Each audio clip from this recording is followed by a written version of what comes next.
Welcome to the BusinessSpeak Podcast, where we take everything you need to know about being successful in business and make it easy to understand. Whether you're a longtime business owner, newer to this entrepreneur stuff, or hoping to run your own company in the future, you've come to the right place. Featuring your host, professional accountant and business guru, Mr. Chill. So relax and have some fun with us as we journey through Business Speak, the language of business, simplified. Well, hello everyone. Welcome to the BusinessSpeak Podcast. My name is Corey Hill, also known as Mr. Chill, and I'm grateful to be able to host the podcast and be here with you today. It's kind of cool that I get like a moniker that I adopt when I host the show, Mr. Chill, but today, the guest we have kind of gives me a run for my money, and I'm excited.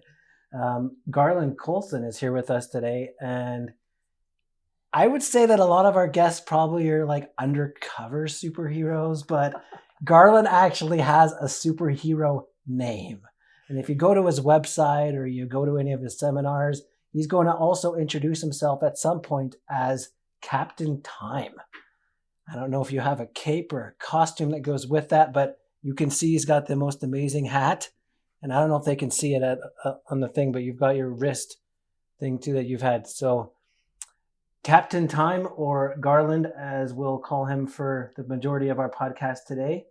But as you can perhaps guess, Garland's specialty, based on his Captain Time name, is time management. Now, Garland, thank you for being with us.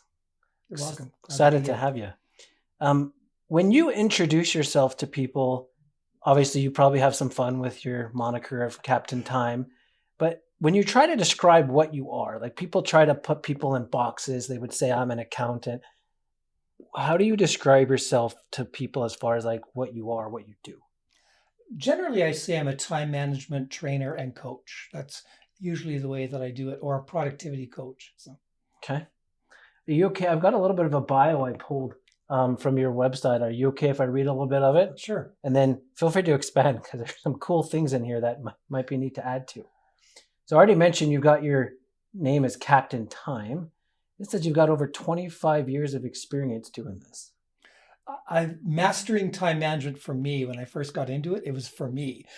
So yes, I've been trying to master time management for 25 years. So. Okay. It says here that you do workshops, online courses, personal coaching. And I know in conversations we've had, you've mentioned that you don't necessarily latch on to like all in one particular technique, but you've gotten used to a variety of techniques. And then when you meet with clients, like, okay, well, based on what I've seen or whatever, here's what may work well for you. Or let's try a few things and see what you end up liking. You're also an author. You've published at least one book, Stop Wasting Time and Procrastination in 5 Weeks with Proven Productivity Techniques. So I'm anxious to hear a little bit more about that. I highlighted here that you view time as a precious, non-renewable resource. And I know that people would probably know that, but I may not think we think about it like that. We've talked about things such as inbox zero and email management. And I know there's a variety of other amazing tools and ideas you have at your disposal. So again, thank you for being with us. Can you perhaps give our listeners a little bit of insight into, I mean, I don't know if anyone grows up, maybe they do, they're sitting there and they're in high school, 15, 16, 17-year-olds, and the teacher's like, what do you want to do when you get older? I'm like, I want to be a time guru.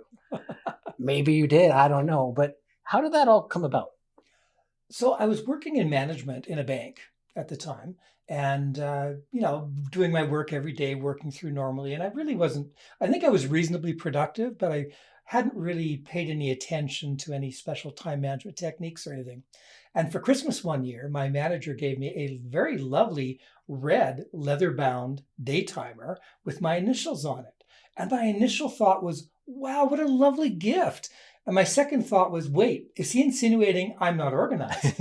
But in truth, I think it was really just a lovely gift. So I opened it up and started to assemble it because some assembly required. And I was blown away at the level of thought that went into it. So it had 1 page per day. And on this page, it had not only a spot for my appointments, but my to-do list and my expenses. In the back were sections for goal setting, for client notes, for meeting notes. Blew me away. I'd never thought of organizing my work that way. I just kind of came in and did my work every day, like most people do. And I became obsessed. I wanted to learn more. So I started to take books out from the library, buy every time management book I could lay my hands on. I would listen to cassettes in the car on my commute to work because I'm that old. Cassettes were what we had back then. And I just wanted to learn all of this and mastering it for me. So it was never intended to be a business for me. And of course, because I was in management, anything I learned, I would teach my team, right? Yeah. Because it helps the whole team. And eventually it became what I do for a living. So, and that was a gift from who? From my manager in when I worked in the bank. So I was middle management and he was my manager, so my supervisor in the bank. So. All right. And does he know that one act that he probably didn't think a lot of kind of changed the trajectory? Possibly not. This is many years ago. I've long since lost touch with him. So I don't know. So. Well, on the slim chance that maybe he happens to listen to this podcast, you want to give him a shout out? I can't remember his name in all honesty. That's horrible. But it was so many years ago that, and he was much older than me. He may have passed away by now. So. Okay. Well, nice. Now, one of the things that I did is I went onto your website and looked at some of the things that people say about you. And I was pretty impressed by some of these. I'm going to read little snippets of some of these things. So it's one thing to be able to come on and talk about something, but it's amazing when people you've helped in the past are so grateful and so have had such a perspective shift that they want to give you a shout out. They want to give you a referral or a testimonial. And so these are some of the things that stood out to me on what people have said about you that you've worked with. A gentleman named Dave says, "Wow, Garland really knows his stuff. He's extremely pleasant to work with and knowledgeable. There is no better combination and there is no better instructor on this topic. I highly recommend." So that was pretty cool. A lady named Lucy writes, "Garland, after having attended 2 of your informative, easy to understand, fun and thought-provoking e-business meetings, I come away inspired. Your easy manner, thorough knowledge, and confidence makes you skillful critiques insightful. You are an excellent mentor and speaker." And I have to say, anyone that's ever been to a meeting, let alone a business meeting, would probably not think of words like fun, easy to understand, informative, but I thought that was pretty amazing that you must have been able to work with her in such a way where that's how she felt. A lady named Diana says, "I've taken many courses, but few deliver the kind of content this one does. Step by step, easy to grasp, and loaded with lots of creative tips. This course gave me information that I knew I needed to know, but didn't know where to find it." So that was pretty amazing. And then one more, a lady named Annie said, "Garland has helped me transform and fall back in love with my business." She had more to say, but I thought that enough was amazing. Fall back in love with your business, fun, informative, thought-provoking, lots of information you know you needed but didn't know where to find. That's got to feel pretty good. It does. And really, this is one of the reasons I do this, for those changes that are made.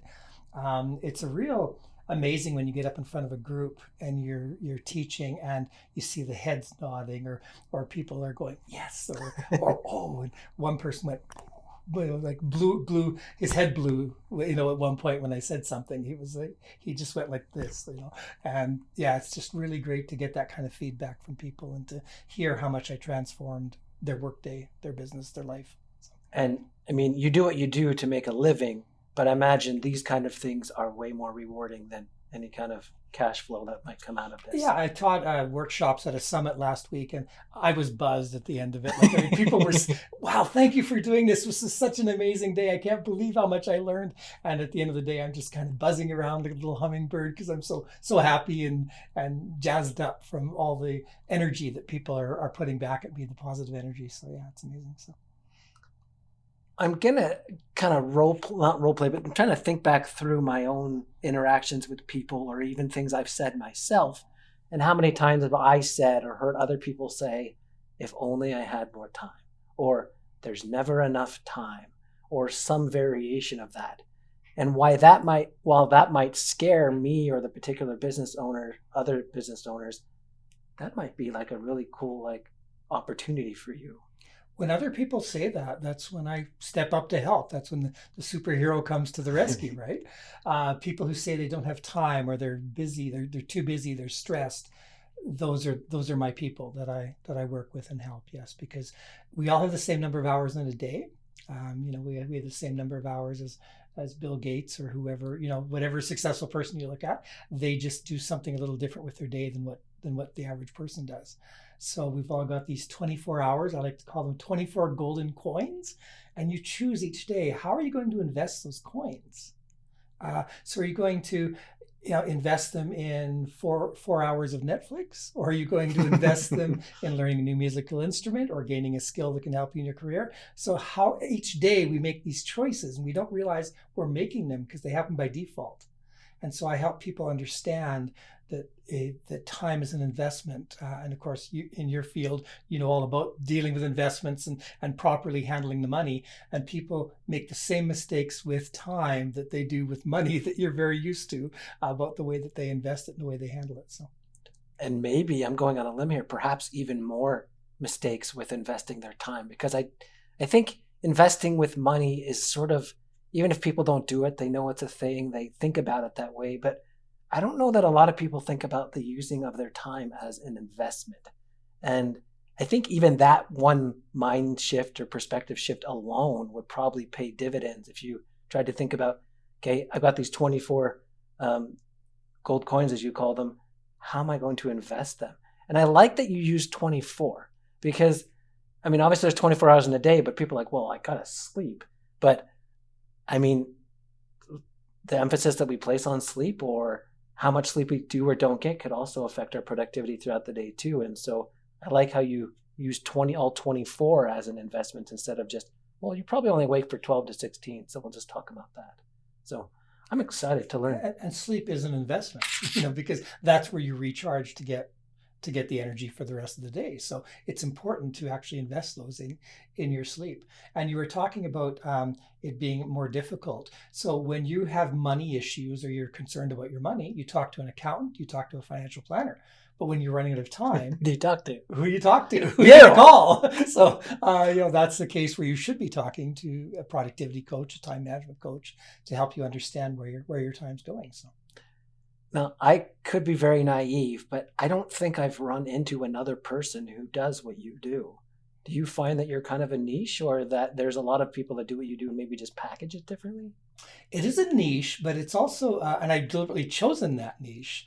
It could also be called business coaching or life coaching. These overlap. I mean, many business and life coaches might touch on this as well. I deliberately chose the time management productivity in order to stand out. My unique selling proposition from a marketing perspective is that I do this. And I do some other business. I mean, most of my clients are small business owners. And years ago, I taught internet marketing. You picked up one of those from my website where the person talked about the e-business stuff that I've been teaching. And but I decided to focus on the time management and productivity. But many of my clients, I'm helping them with other areas as well, such as where should they grow, or what is their purpose with their business, what fits their mandate. Many people will have like 4 or 5 different business ideas all running, none of which are earning money yet. And I said, well, if we focused on the one, we could have that one up and running and earning income, and then looking at the others. So yeah, you're right, it's kind of a niche, but it's a niche that's worked very well for me. So. Oh yeah. Now, before we dive too much into the material, and I'd like to see where you want to take this. My wife may watch this podcast at some point, and my kids may watch this podcast at some point, and I've always had this debate. And if I'm the one that's wrong, you're going to tell me now, and I'm okay with that. But I've always felt the concept of multitasking wasn't an actual thing. And my family will just say, well, your brain's not wired that way, but ours is. And I'm like, you might be right. I know for me, if I try to do multiple things at the same time, I might feel mildly successful, but I know I'll never do any one of them better than if I just focused on just the one thing. But from your perspective, and if this is a spoiler alert, we can visit it later on, is multitasking a thing? Multitasking is a myth. So when we're multitasking, we're jumping from one thing to the other, and we're giving each little bits of micro focus. Like we're not really fully focusing on it. And there's many people who are very good at multitasking. Women tend to be better at it than men. I would explain it. Could be possibly because of evolution. Men had to be quiet and out in the woods and very focused on the hunting.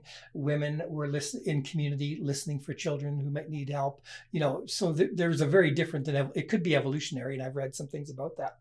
But when science has done a number of studies on multitasking, so it's not just my word for it. So I can get you the studies if you need to back this up. I might need it.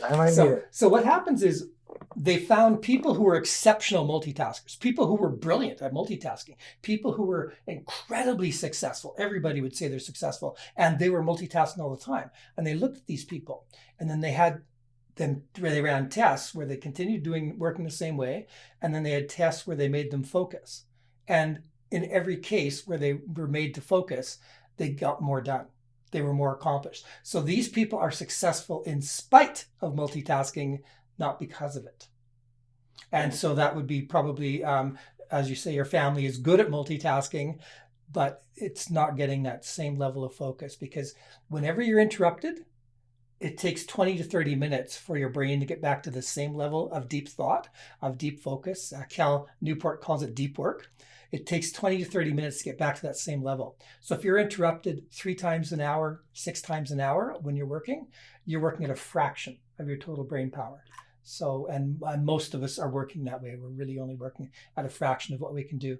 When someone's calculating, a rocket scientist, when they're calculating trajectories to land something on Mars, they shouldn't be distracted.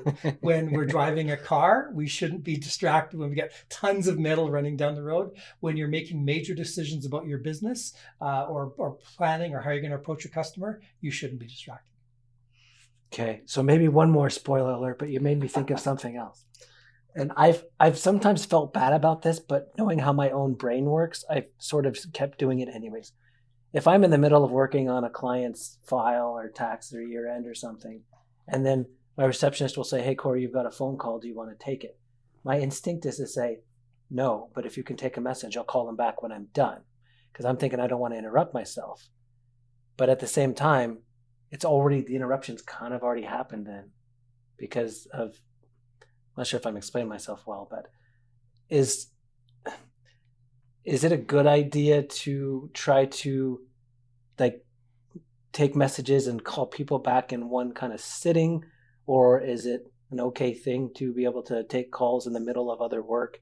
I know you mentioned a moment ago that interruptions will kind of set you back to 20, 25 minutes. Do you have kind of a take on that? So if we reframe that a bit, you're saying the interruption's already happened, so shouldn't I just take the call from one perspective? Okay. Sure. But if we reframe that a bit, why are you getting interrupted with a phone call when you're in the middle of your most important project of the day, as an example?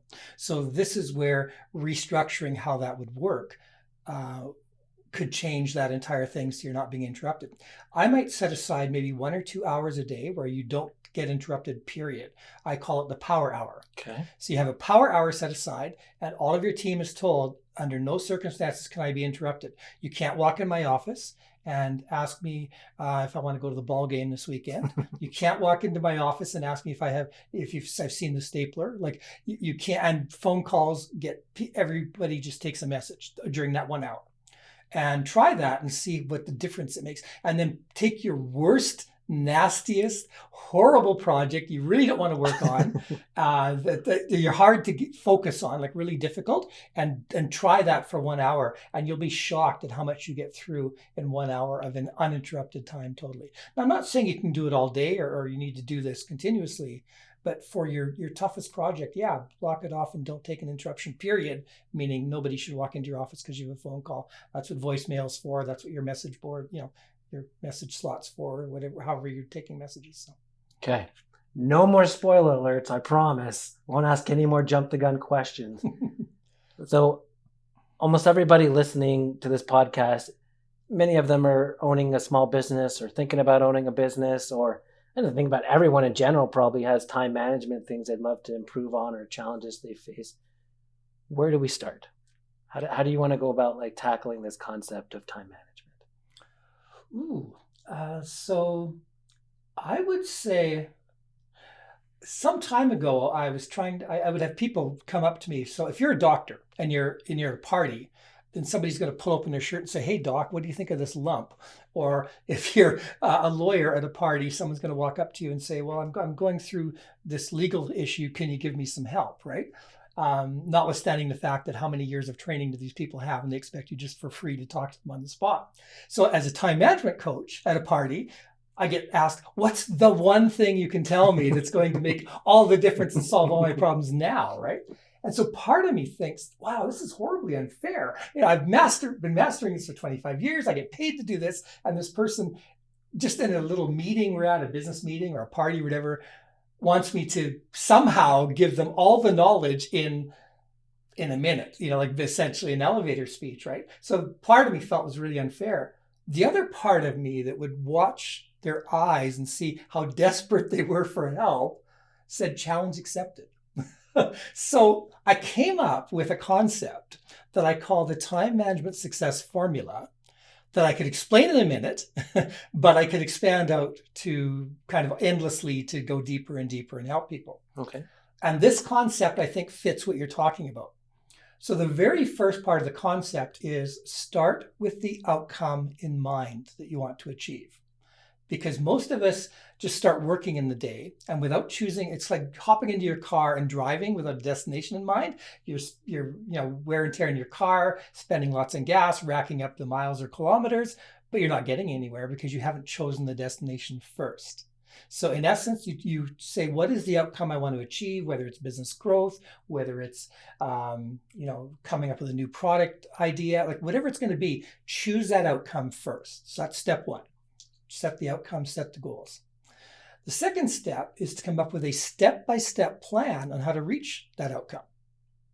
So if you say, I want to write a book, and you say, okay, you want to write a book, what would the steps be? So maybe you're going to decide on the book title, decide on the book topic, write the outline. So you can break this down into all these different tasks that make it simpler. Because if you just say, I have to write 35,000 words, and you're sitting there at your computer going, where's 35,000 words going to come from? It's much easier to say, how about I come up with a title first, or come up with a topic, or let's write an outline, or let's write one character in the book or something like that. You can break all these down.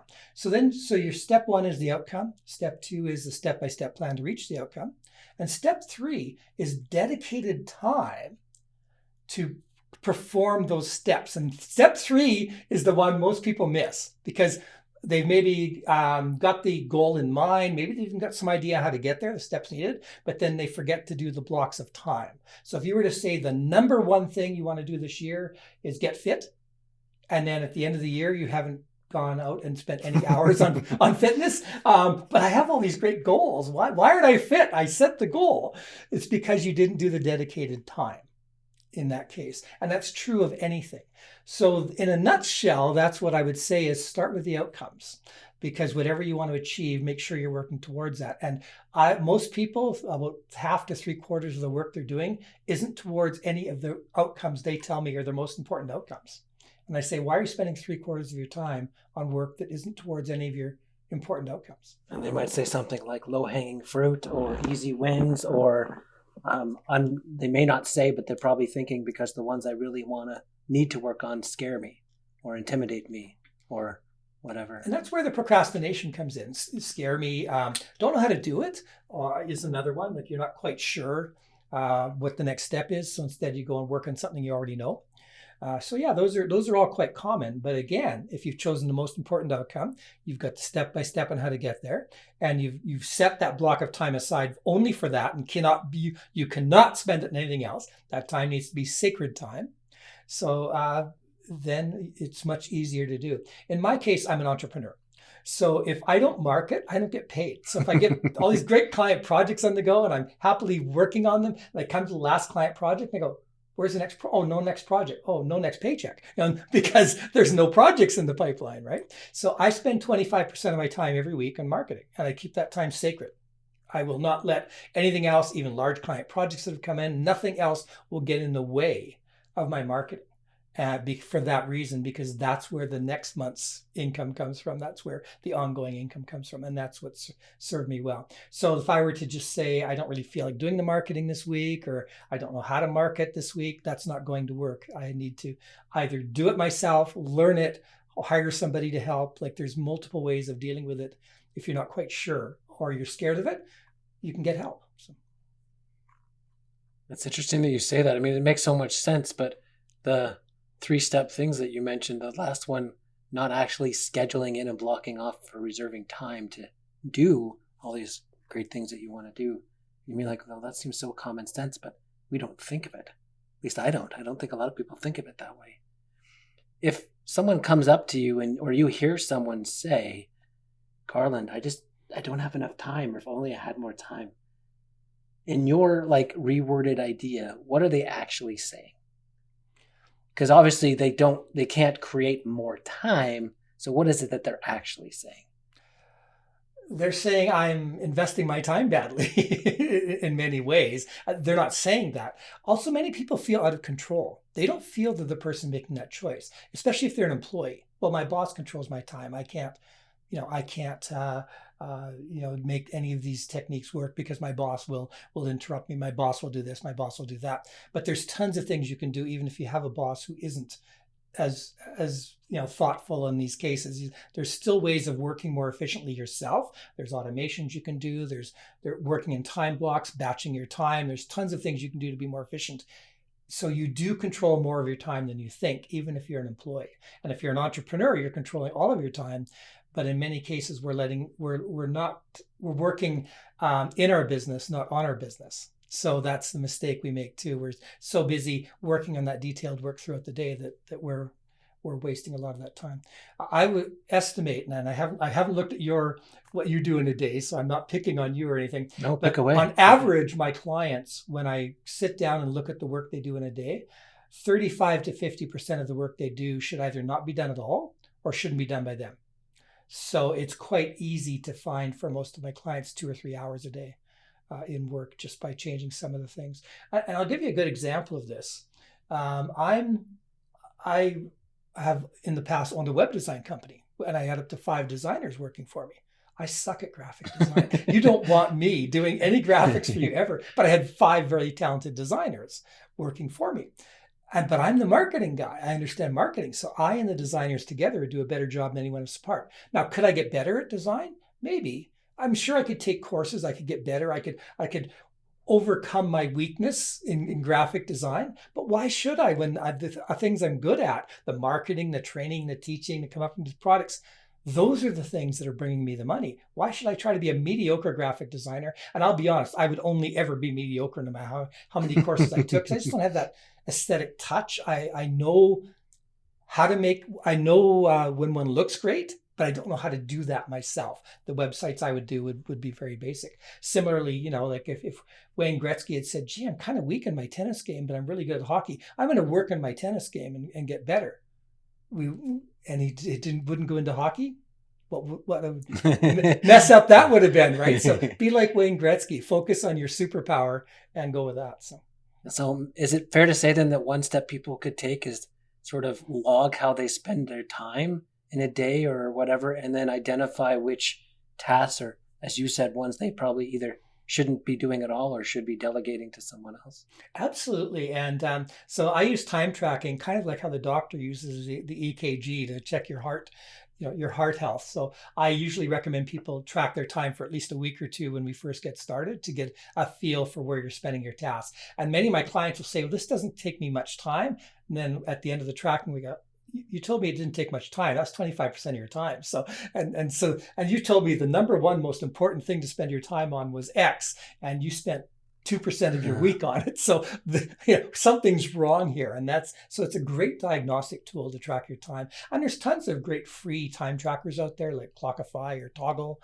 So there's lots of great ways to be able to track that so that you can see where your time is going. And then of course you take that to your time management coach. I can analyze that for you and give you some insights into what's happening. Another thing is every task that you have, you talked about, should you outsource it or should you delegate or something like that?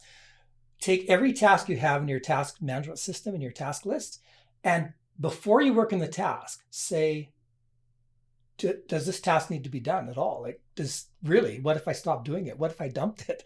Or could I automate it? Or could I delegate this to somebody, a virtual assistant, a personal assistant, another office team member? And it makes a lot of sense. And you might find, again, 30 to 40% of that task you're doing could easily be done by somebody else, and sometimes better. Sometimes you have somebody in your office who's really good at that detail work, and you just pass that off to them and let them go crazy, because they love that kind of thing. They thrive on it, right? And then you're free to do the visionary things, the big picture things, the things only you can do. So, yeah, thank you. I'd like to pat myself on the back a little bit, but I don't think I can pat it very hard. One of the things changes I made a few months ago was hiring an executive assistant. And my thought was, when I hired her, she's like, what do you want me to do? And I'm like, I don't fully know yet, but I know there's a lot of things I do that I don't need to be the one to do. And those are what I'm going to have you do. And so we're still trying to iron the details of that out. But so far it's been like, how many things have I spent my time doing in the last 10 years that it really didn't need to be me, the one that was doing it? But sometimes it's hard to take it to the next level. Some people might think that maybe they can't afford an executive assistant or to hire someone to do these tasks, which is maybe why they think they have to do them. How do you kind of address that concern? And sometimes there's that chicken and the egg problem. If I had more money, I could hire an assistant to do all this work for me, and then I would be free to be marketing and bring in more money. But it seems like if you don't have the money, you can't do it. A great way to do it, and in your case, it makes sense. If you're an established company, you've got income coming in, to hire a full-time, personal assistant, executive assistant, and have them do this work for you, because they're always there. You can pass it to them. What you can do as an interim is you can hire a virtual assistant for maybe 5 or 10 hours a week to start, and then pass them some of the work that way. So it's less expensive than hiring a full-time person. Also, it's less dramatic if you have to let somebody go. You just stop sending them hours. So it's not like you're having to lay somebody off or terminate them or something like that. So a virtual assistant's a great interim between having no help and then having a full-time assistant. So, forgive my ignorance, but can you maybe walk us through how a virtual assistant works? Like, in my head, I'm thinking, well, is this somebody in local, or is this somebody in like another country?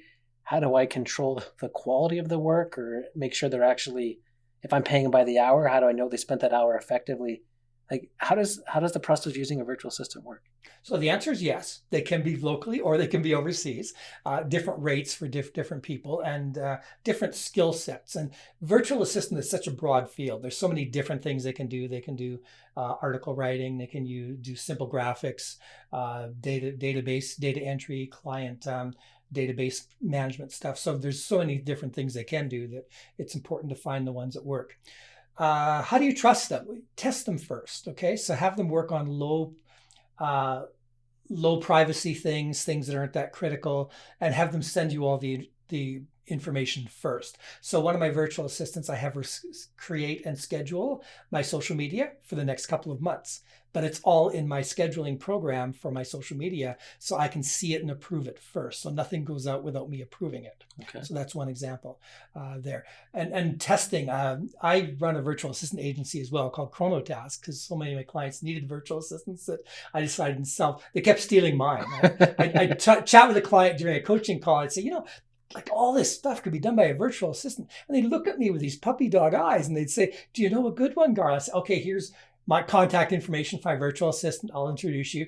And then I go to my virtual assistant a month or two later and say, hey, I need an extra 20 hours next month. I'm doing a product launch. And they look at me and say, Garland, you gave me 4 clients. I'm booked. So I had to create my own agency in self-defense in this case. So what I do to test my virtual assistants is I have them only work on my website, my social media, my forms, anything I'm doing, before they go out to work on any of my client stuff. So they've been tested for 3 to 6 months before they ever touch anything for a client in my case. So find those tasks in your organization that are not critical, where you're not really that concerned. Test them first. And one trick I have is hire 3 virtual assistants at once.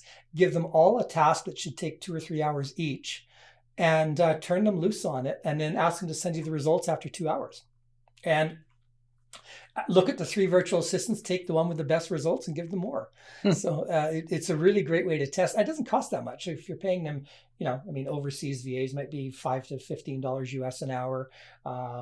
Local VAs might be, anywhere from say 25 to $40 an hour. So it's not that expensive to test all of them for 2 hours each, right? So. And do you think any kind of business could benefit from a virtual assistant? Like I'm thinking of like clients I have that's like a one-person electrician or a one-person plumber or whatever. Like obviously they can't outsource or get a virtual assistant to do their plumbing work, but I'm guessing it's more administratively. All the administrative work, marketing, social media, website updates, quotes, creating quotes for clients, following up on invoicing, accounts receivable. I mean, this is a big one. Many of these small businesses are too busy to follow up on the accounts receivable. The virtual assistant I was talking about, where my client basically stole her from me, in her first week, he's a psychiatrist he set up a new practice, and he was a very busy psychiatrist. In her first week, she found over $4,000 US in medical billing that had been missed. So she paid for herself for the next few weeks, or next probably month or two, in her first week, just by finding that kind of stuff. So, what sort of qualifications did you look at when you're considering hiring a virtual assistant, or do you go based on like testimonials, or like what's a good way to like? I know you said you're going to test them out anyways, but you don't want to waste your time testing someone that is not going to likely even have like the qualifications or whatever. Like, what do you look for? I usually ask them for samples of their work. And if they tell me they have no samples, then I don't bother, continuing, because any virtual assistant should be able to create some samples of their work within a few hours, right? If you say you're good at writing articles, well, where's the articles you've written? Oh, well, they're on a client website, they're private, I can't show you. Okay, well, why wouldn't you write a couple of other articles on your own and share them with me, just so that I could see how well you're writing? I once had a web designer wanting to work for me, and he said he had no sample websites to show me. You're a web designer. You can knock out a website in 2 to 4 hours. I mean, come on. That's the thing. I look, and then I don't really care about their resume. Honestly, I don't care about their education. I really care about their output. If you're hiring a graphic designer, don't look at how many design schools they've been through and how many certifications they have. Look at their designs and see if they fit your style that you're looking for. Right? Makes sense. Okay. Thank you for walking me through that, because I've always been weary, or just the unknown of that has always kind of scared me a little bit. Something else that you've mentioned a little earlier was the concept of automation. How does someone bring automation into their business to help them with their time management? So one of the tricks is to look at every task and just ask yourself the question, can this be automated? So look at the software you're using for the task and ask support, check documentation, see if there's any way this can be automated. There's also third-party tools you can use to automate, such as Zapier. Zapier is a tool that connects other tools together. So one example is I do a lot of business networking, so I get business cards all the time given to me. I don't want to type in all that information. Yes, I could send it to my virtual assistant, but I would still have to scan it or email it to them or something. So instead, what I do is I take out my phone, I take a picture of the card using an app that scans it, and then I use Zapier to put that into my CRM, and my customer relationship management system. So it's there in seconds, and I don't have to do anything else. So continually look for ways to automate. If you can't find a way to automate, ask a programmer, ask an automation specialist, and they can probably find a way to automate things. I also work a ton with checklists and templates. So if I ever write anything, I drop it into a template. So if somebody's asked me a question, chances are I'm going to get asked that question again. I never write anything twice. So if somebody says, Garland, what's your take on the Pomodoro technique? I can write that once and just insert it into the next email it asks me about that. And that way I don't have to write out again and again and again the same answer to the question. So work with templates, work with checklists. Checklists are a great way to automate things. Also a great way to train other people when you bring other people in. So. Well, and I don't know if this is the same thing, because it's what makes me think of, but it must be different. And I know you're big into this too, so I wanted to take a few minutes and talk about this, but the use of AI, or artificial intelligence. I believe you talk about that as I don't know if it's a key part, but at least a part of one of the tools that you'll invite people to use. When I think of AI, being very new to it, being very much a novice to it, the only thing I can think of is, that's Chat GPT. And I can ask it to do things, or I can ask it questions or say, I'm going into this situation, what would you recommend? And I thought that right there is cool enough. But I'm sure you could like teach someone like me to like do millions of other things I've never even thought of with AI. But how does AI factor into time management from what you've seen? So AI is a game changer. So AI, well, first off, the main type of AI most people are using is what's called generative. It creates things. So you ask it to write a letter for you. You can ask it to create a proposal for you. You can ask it to assemble a quote for you. All of these different things. You can ask it to brainstorm. You can say, what are some passive income streams for an accounting firm? And it will go out and find those and brainstorm some ideas for you. There's just anything you can think of. It's like my brainstorming partner because I work all alone as a solopreneur. So it's amazing to me because there's so many things. What's a good referral partner for a time management coach? How could a time management coach approach a financial planning firm to offer them time management training? Like, so I ask all of these questions, and in seconds it gives me one there. I taught a workshop last week called the AI Advantage, Artificial Intelligence for Productivity. And one of the people in the room was a life celebrant. And so she said, well, helping people who, instead of using maybe a church or something for a wedding or a funeral or something, they have, they rent other space and they use a life celebrant to lead them through it. Okay. And so she was saying, well, how could AI help me? And I said, write a marketing plan for a life celebrant. And it gave her like pages of, like, here's your marketing plan right there in 30 seconds. And she's like, wow, I had no idea that AI could do that. So you could write a marketing plan for your firm, have it put together. And then you can, what most people miss, this is the pro tip with AI. So what most people miss is you don't have to take the first information that it gives back to you. So if you were to say, write a letter to a client or write a letter to approach these kinds of firms about a partnership. And you look at the letter and usually they come up good. First time, they're professional, they're well written. But then you can say, make it warmer, make it more dramatic, make it funnier. I do a lot of business networking, so I create my introductions using AI, write it from the point of view of a superhero, Captain Time, going out here. And then I had one that I had it rhyme. I said, write one that rhymes. And that was brilliant. And when I did that one at a networking event, people go, whoa, that's stunning, right? You must have spent hours on that. No, yeah, 30 seconds, right? So this is the thing is AI does in 30 seconds or a minute what might have, and the output is really good, and they often come up with concepts I hadn't thought of. Now, I've written marketing plans and business plans for a living, right? So I do know how to do these without AI. But AI, it can build on my knowledge too. So I can say to AI, make sure you include these key components, and it will include them, expand on them, and also add a whole bunch of its own that I might not have thought of. And it's just, it can create checklists for you. It can also do, they also have predictive aspects to AI. So you could upload financial statements and say, analyze this financial statement for me. And I did that for my financial statements. I uploaded it to ChatGPT and had it analyze it. And so it told me my gross profit margin was good.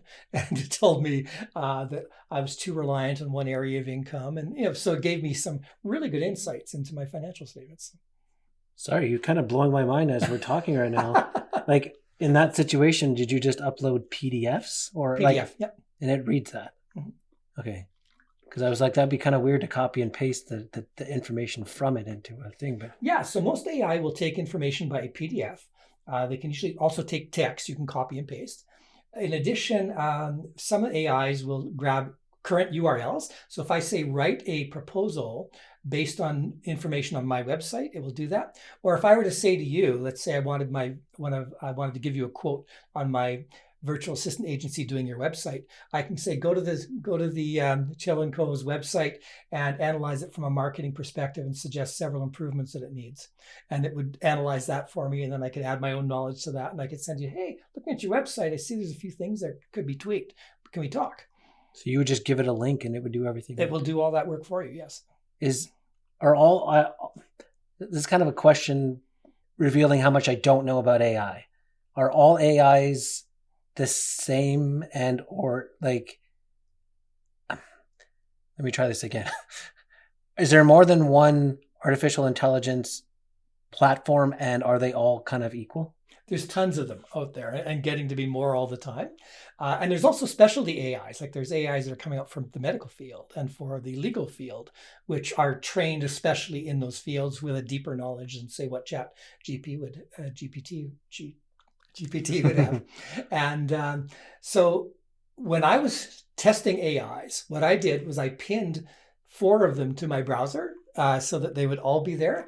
And then I would run the same question through all 4 until I could figure out which one was giving me the best results for what I'm doing. And so some of them might have different strengths than others. You might find, especially in the financial field, you might find one of them is far better at the finances than other ones. Or you might find one of them is far better at the writing and sounding more human.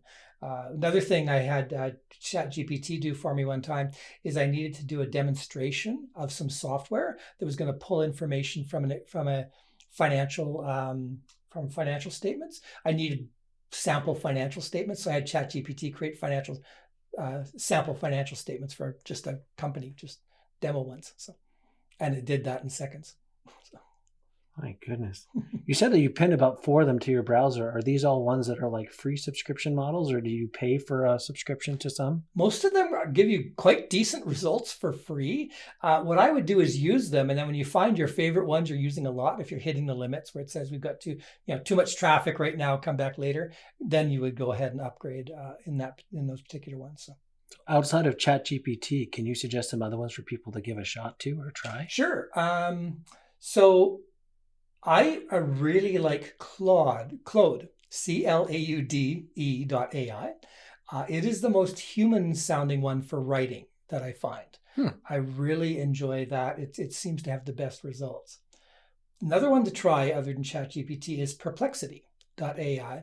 Perplexity is replacing Google search for me. So most of the searches we do when we're looking for an answer to a question, Google jams in all the ad stuff, then all the search engine optimized stuff, which often don't even answer your question. Correct. For AI understands. I'll give you one really good example. If I was going to say, I'm looking for an alternative to QuickBooks, okay? What would happen is if I do that search in Google, what it will do is it will give me a whole bunch of QuickBooks tutorial, buy QuickBooks, QuickBooks sponsored training. It doesn't pick up that I said alternative to, which are the key words there. Perplexity picks up that I'm looking for alternatives to, and it would start to list, things like whatever they are, Freshdesk and Sage and whatever the other ones are. It would start to list them. And I can even ask for the pros and cons of each in that case.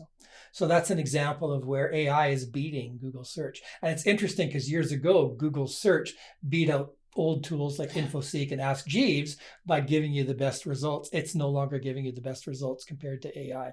So Perplexity is very good at writing, but what I love is it can go out in real time and grab URLs and real-time information. Whereas Claude is trained, but it may not have the most recent information, like about the baseball scores last week. Whereas Perplexity can go out and get those in real time. And Perplexity can go out to my website and grab things in real time, or your website, and analyze it and things like that. So, and all those things you mentioned have versions of them that work quite well without any cost. Yeah, all of them do. And ChatGPT, there's nothing wrong with it. I mean, it's just, this was my results for questions I was asking, which is why I recommend people test 2 or 3. I also use Copilot for that's pictures. Bing's one, Microsoft's one. Yeah, I use it for pictures, and it uses the DALL-E AI for pictures. So what I'll do is I'll say, okay, I'm doing a blog post about something or another, and then I give it the information, and it will create 4 pictures for me, and then I can download it and save it and add it to my blog. And it works brilliantly for creating images and pictures. I've used to belong to a lot of stock photo sites. I paid a lot of money every month for stock photo sites, and they were okay, but a lot of people are using the same thing. Stock photos aren't good at metaphors. Like if you want to show, say, somebody tearing their hair out because they're stressed, do that search in stock photos. You might get some results. Hand that to AI and it'll create it for you. And a custom one just just for you, right? It'll look brilliant. And then you can say, make it in a cartoon version, make it in, you can do all these adjustments. And adjustments are the big thing with AI. Like, don't just take the first results, even if they're good, start to tweak it. In my case, for a lot of the marketing I do, people have met me. I'm very, as you read from the testimonials, I'm very clear. I'm very friendly. I'm very outgoing. So I don't write boring business type letters ever. So usually the first thing that comes out is kind of a little too boring for me, I say, well, add some emojis and make this warmer. And then it usually gets to sound like me. So I'm just blown away right now. I have so many cool things I want to go try now. Do you need to take a break so you can go try something? Maybe.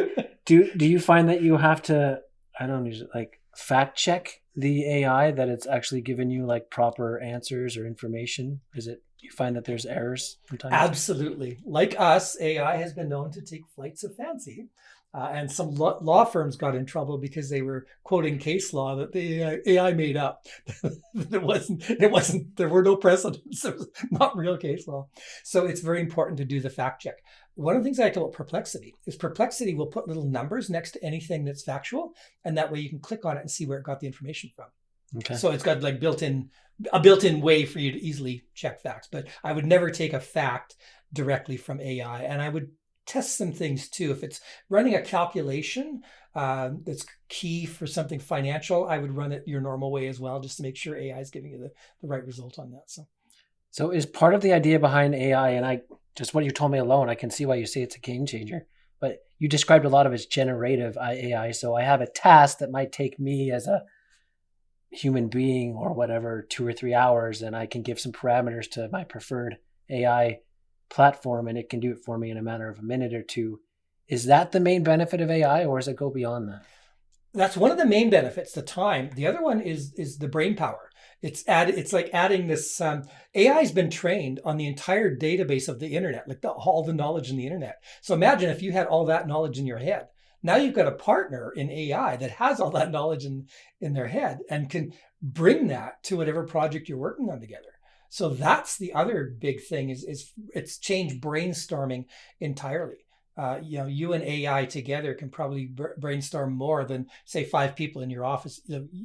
AI will probably generate more things than the 5 people can come together. And if the 5 people plus AI get together in the office, real game changer, because then you can start to lead it and go ask it this, and what about this? What if we also did that? And so you can build on each other, which is really brilliant. So it's like a partnership between AI and people. So that's so cool. I didn't expect to spend so much of our podcast time today talking about it, but I can only imagine, like, I can't be the only one that will listen to this and be like, mind blown. I got so many cool things I could try to do and automate and just make better the brainstorming you said, or just the simplification stuff. So thank you for spending some time on that. I mean, I don't know if I'm just new to the game of this, but to me, this is somewhat of a fairly new approach and part of the process. What other tools do you have in your tool belt that you would recommend people try for time management? First off, I'm really surprised at how many people don't have a dedicated task management system. To me, you can't run anything without a to-do list. Like, it's the most basic form of doing things. And most people, a lot of people don't have one, or it's built in as part of something else and maybe it's not very good. If you can't set a task, assign it to somebody, set a priority level, and then view the status of all of the tasks that are going on, like a dashboard for all the work in your office, then you're doing something wrong.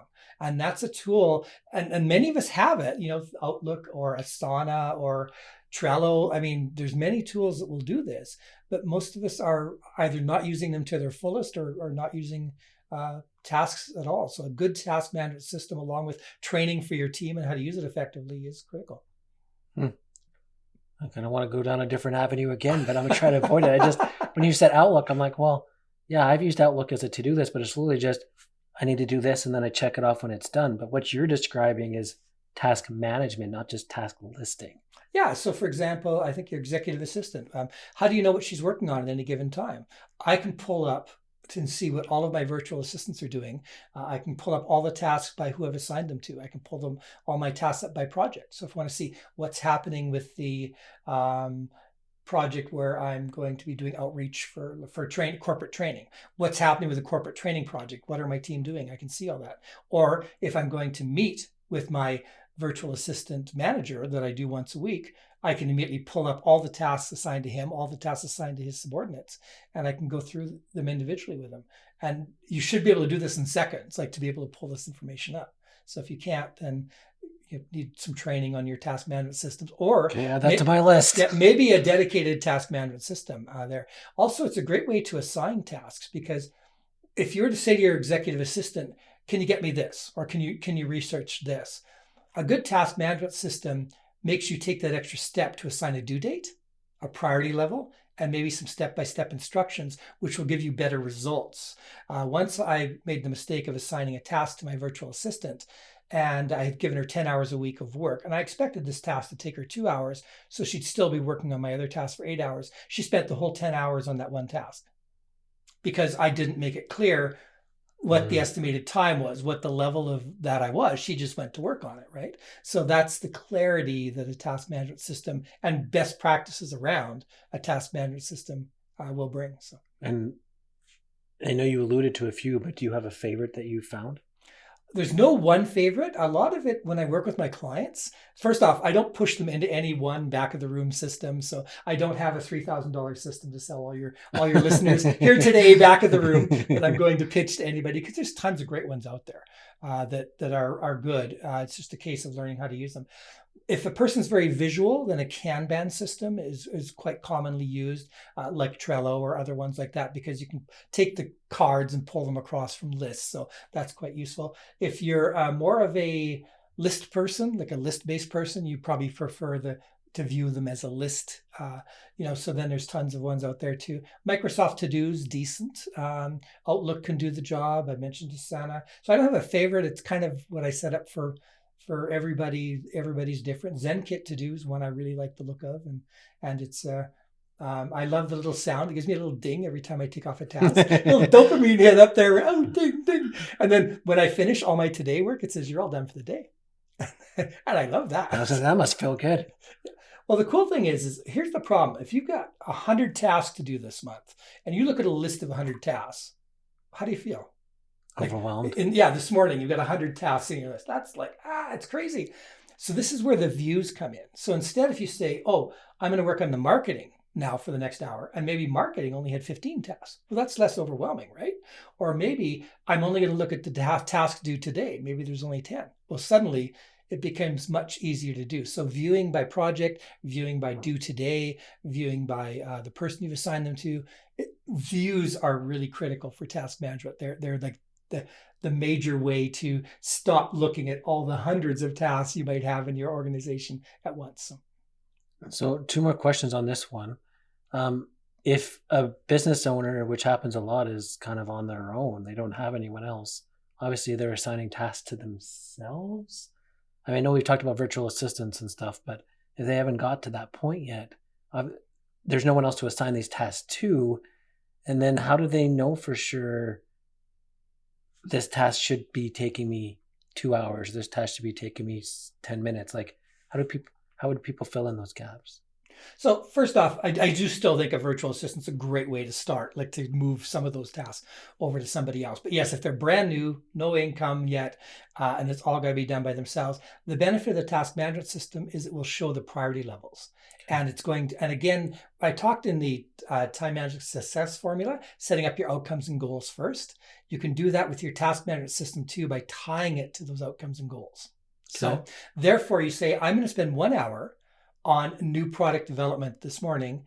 And under your new product development list, you have a list of all the tasks to do. Like consider these 5, do research on these 5 potential ideas to see which one is best, like that, to research the target audiences for these 5 potential new products. So it's much easier when you're doing the view, you're only looking at one project at a time, and all your tasks are set up in priority sequence. So I never decide, what am I doing this morning? Because it's already been set up in my task management system by priority level, by objectives, by project.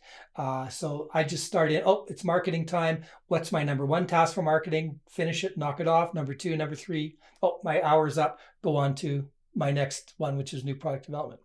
So I'm never deciding what to do, because when we go, should I work on this? Should I work on this? Next thing you know, 20 minutes later, you haven't worked on one task. And some tasks only take 5 minutes, and 20 minutes, you might be able to knock off 5 or 6 tasks, right? So all that time you've wasted, maybe I'll work on this, or maybe I'll check do an email first.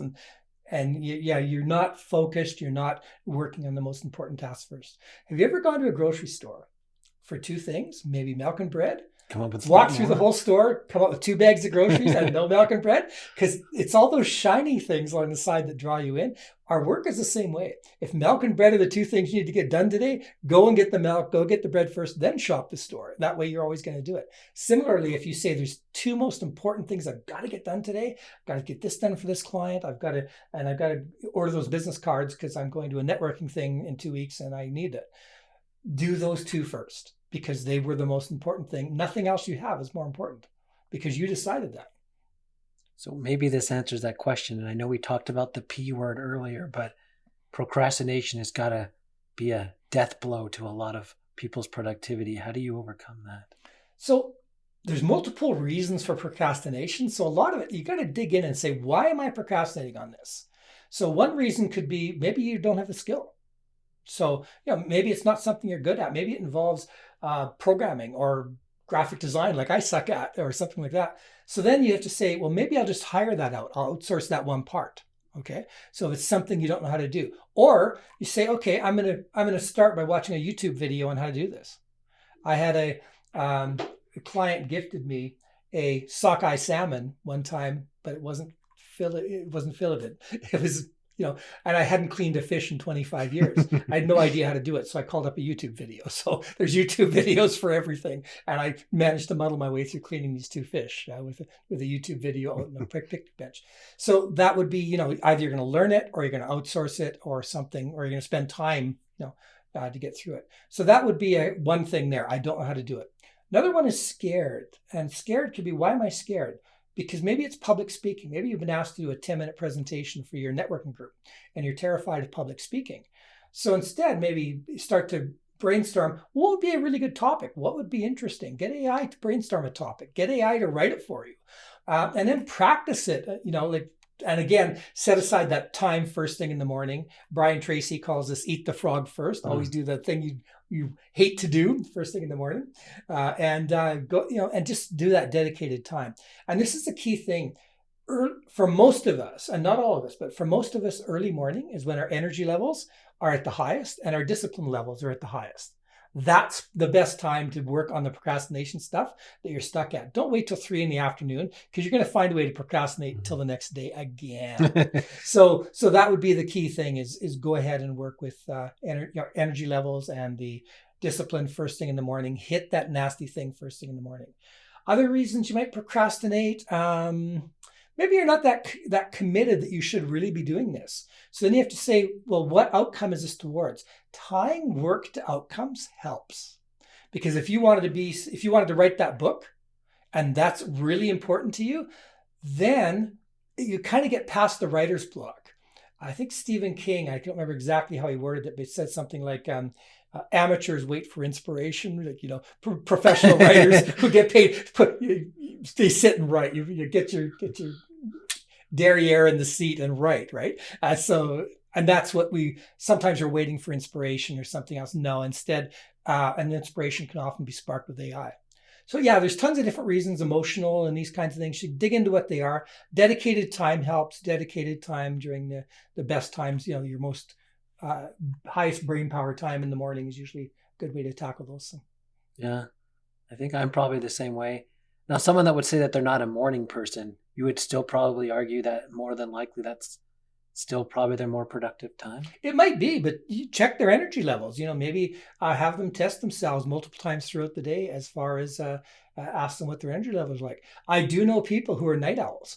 Who maybe midnight is their peak time, and that's fine if you're working like a web designer, a graphic designer, a programmer, somewhere where you're not on site, where you have to meet clients or things like that, right? Or having to work in a normal office space, and nothing wrong with that. So again, and that's why I said it's not absolutely everybody that has that, but I would say, yeah, check that and find out when you're feeling your best energy times. Maybe every hour, set a timer, and just on a scale of 1 to 5, what's my energy level like? What's my brain power level feeling like? And just tick that throughout the day. Try it for a week or two. You get a good feel for when your best times are. I like that. Focusing more on when your energy levels I like that. For me, it's first thing in the morning. I usually, within the first 2 hours of work in the morning, I've got most of the important things done in the day. And then I save the afternoon for the easy stuff. Like email. I do email in the afternoon because email is easy. Coaching. I love coaching. It's natural for me. I do that in the afternoon, creating workshops, outlines, afternoon work. But the morning is when I do my biggest brain power, the things that really require thought. And I guess that might also give you a really cool sense of accomplishment early on. If you're by noon, if you've already accomplished the major stuff, you can kind of relax the rest of the day. I mean, you're still working, but you can relax and it's not looming over you, that horrible thing you're waiting to. One time I had a business plan I had to write for a client, and honestly, I couldn't connect to her product. Like I had real trouble connecting with it, and inspiration did not come. But I knew this about myself. So I set the first hour every day, had to work on her project, set a timer for an hour, and I worked on her project. After 3 or 4 days, it started to flow. Like it came, the first few days were tough. It started to flow. And after that, more and more ideas generated. Also, when you start a project like that, your mental back burner starts working. So I'd be out for a walk with my dogs and I'd start to, I should add this. And I'd take notes on my phone while I'm out. So the ideas kept coming, right? And I finished the project 2 weeks early. After this horrible, nasty project, I couldn't think I would do. Another example is one time I was having high anxiety over a task I hadn't gotten to. Every day I said, I got to do this. 2-3 weeks later, I finally got to it and I did it, and it took me 15 bloody minutes. And I was, I won't use bad words on podcasts, but I was really mad at myself, right? Because I'd been in agony for weeks and anxious over a stupid task I could have knocked off in 15 minutes anytime in the past 2 or 3 weeks. So that's an example of where I should have just set it as a priority if it was bothering me and just knocked it off and did it. So I want to ask you, I know we've kind of been here for a while, but I got a couple of things I want to ask you before we end. When I think of like managing my day, and I don't know if the listeners will be in the same boat, I mostly, and we talked a little bit of this earlier, but I mostly think of managing my work day. I'm at work from proverbially 9 to 5. How can I make the most of those 8 hours? But you talked earlier about managing all 24 hours in a day. Do you find that you still use your task management kind of idea in the non-work hours of your day? Absolutely. Now, some people feel that planning your day too much, especially the personal time, is getting too anal retentive and no fun and that kind of thing. And truthfully, planning your evening and planning your off time is great fun. So and can help you achieve the things you want to achieve. So for example, if you felt fitness was going to be really important, have a set time every night that you go to the fitness center, maybe from 7 till 8 or something, and have that set. And that way you'll do it. It's a habit and you're going to go all the time. My wife and I schedule date nights and adventure days. And there's kind of anticipation. Oh, Saturday's adventure day. What are we going to do? A road trip.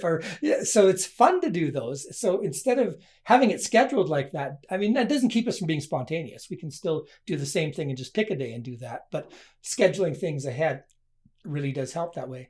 You can also tie personal time habits to something else. One of my tricks is to tie exercise for me to happen right after my supper. So the moment I'm done my supper, I don't even put the dishes away. I go and do 20 minutes of exercise first before I come back and do the dishes. And by tying it to that, it makes me do it.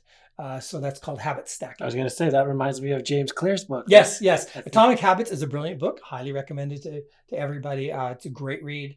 And his comment is like small habits, kind of like atoms. Splitting atoms has a big impact, and small habits have that kind of a level of impact too. Something as simple as I used to go for a 20-minute walk every day at lunch.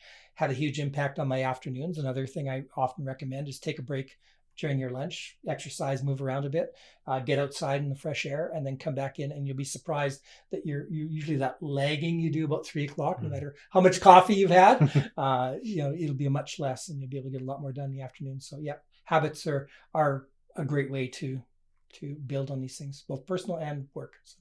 So you mentioned James Clear's book, The Atomic Habits, as a highly recommended read. What other books or reference material would you recommend people check out? I like the Checklist Manifesto by Dr. Atul Gawande. First off, because I'm a checklist geek and I'm checklist king. So whenever I start a new task I've never done before, I start with a checklist because that helps keep me on track. And if you've ever gone camping with a canned soup, canned stew or whatever, and got there without a can opener, you know the importance of having a checklist. And it's a really good book about the importance of checklists. Dr. Gawande in his book created a surgical checklist that could be used in 90 seconds by any surgical team, and it reduced deaths and complications by over 35%, not only in modern hospital surgical suites, but also in third world country surgical suites where there's a lot more issues and things like that. So what a huge impact. And his second comment that I talked was the B-17 bomber, which was deemed by too difficult to fly because every pilot who tried to fly it, it crashed. They couldn't fly it. And they solved it with having these very elaborate checklists that had them go through all these things to make sure the flaps are in the proper place and everything before they took off. So that's two examples of where checklists had a huge impact in that case. And I'm surprised more people aren't using checklists and templates for their tasks. Another one, Deep Work by Cal Newport is quite good as well. So he just talks about what I've talked about, needing that deep focus level instead of doing the multitasking. So that's really what that one's about. I mean, there's tons of good ones out there. The Pomodoro technique is a good technique. You don't necessarily need a whole book on it, I don't think, but it's setting a timer for 25 minutes and then taking a 5-minute break is the gist of it. There's more to it than that. But I work with focus timers quite often. I tend to call them focus timers. They've been around for a long time, even before the Pomodoro technique author did this. So it's not necessarily a new thing, but he did really help make them more common and more well-known. And setting a timer helps create the focus, because if you know your timer's running, you say, oh, I'm not supposed to be watching funny cat videos on YouTube. I'm supposed to be focusing on this marketing project for 30 minutes or this client project for 25 or 30 minutes. So yeah, that's another good technique as well. So wonderful. It has been a wonderful day with you here. I appreciate you sharing with us. Like I said, my mind's been blown on multiple occasions, and I got okay, I'm gonna got so many cool things I want to try after this. Any kind of final thoughts? If people didn't get anything else out of what we talked about today, what are kind of your main things that you want to make sure they caught or that they take home with them? Stop saying you don't have time, because you're creating that saying you don't have time. Instead, say the choices I've made have led me to not being able to finish the things I want to do. Tomorrow I will make different choices. What choices will I make? So the choice is yours, how you're spending your time, where you choose to invest it. So take responsibility for it. Take control of your own time. And yes, I know people who say that my boss controls my time. Within that, there's still tons of things, because your boss isn't watching you every second. You choose which project to work on first. You choose which task to work on first. So make sure that you're investing those hours wisely. That would be probably the biggest one. And always connect the work you're doing to the outcome that you're trying to achieve. That would be the other big thing I would say. So wonderful. We mentioned this earlier. You've written a book, possibly more than one, but at least one. How do people go about getting a copy if they're interested in Sure. Stop Wasting Time and Procrastination in 5 Weeks is on Amazon. So you can have a look there. Or, of course, come to captaintime.com website and reach out, and we'll be happy to send you links or get you a copy that way. So wonderful. Well, thank you again, Garland, for being here. I'm curious, how many people call you Captain Time versus Garland? So one of my coaching clients always, whenever he'd see me on Zoom, he'd say, "Oh, Captain, my Captain." So a lot of people call me Captain Time. It's people really have fun with it, referring me to other people that way, and the jokes are always really fun. When I'm at the business networking events, and they're timing things like 40-second introductions or timing, short meetings. It's like, well, we have to be on time because Captain Time's here today, right? So it's really become and these are like my extended business family, the networking people. So of course we all have fun, and they joke and laugh with me all the time. But yes, it's been a real fun persona to have the hat and the superhero aspect of it. It's been really great for branding my business. I highly recommend you find a cool hat for your business. It's a really great way to be different and out there. And personally, nothing to do with time management. I just think more people should wear hats. I think hats can be really cool, right? So finding those cool hats that fit you, it's a great way to make yourself unusual, different, and stand out. So wonderful. Well, I want to thank Garland Coulson, aka Captain Time, for joining us on our podcast today. This has been another episode of the BusinessSpeak Podcast. Thanks for joining, everyone. Thanks so much for having me, Corey. You've been listening to the BusinessSpeak Podcast featuring Mr. Chill. Be sure to subscribe and add us to your podcast library to ensure you never miss an episode. We love hearing from our listeners. If you have a topic or question you'd like us to discuss, would like to be a guest on our show, or would otherwise like to get in touch with us, please visit our website at businessspeak.ca. Thanks for listening to Business Speak, the language of business simplified.